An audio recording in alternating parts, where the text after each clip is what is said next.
先檢查滾筒同埋膠邊內是否有洗衣嘅時候跌出嘅雜物。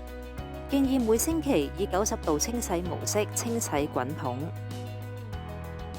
清潔完成之後，抹乾機門及膠邊內積水。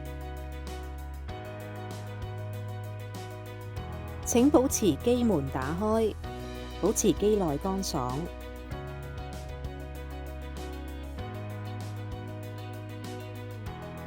如果要更換洗衣劑或者洗衣劑盒污糟嘅時候，請清潔洗衣劑盒同埋智能計量系統嘅組件。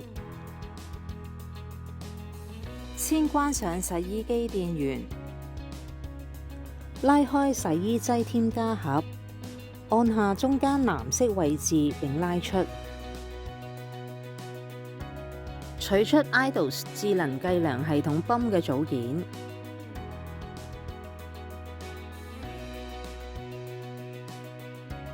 泵單元內含電子組件，請勿將泵嘅單元放入洗碗碟機內清洗，亦都唔可以將其浸泡於水中，保護佢喺背面上面嘅電子接口，避免潮濕以及有洗衣劑或者柔順劑殘留。抹乾之後放回原位。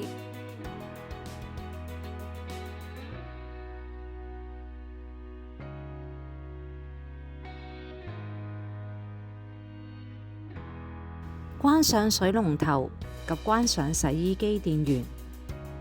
請預備毛巾或者容器放喺地上。打開排水泵蓋，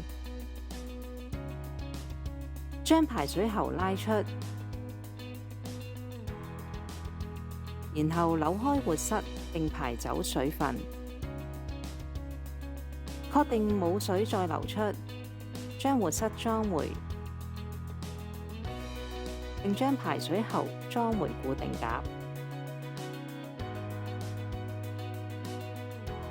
關上排水泵蓋。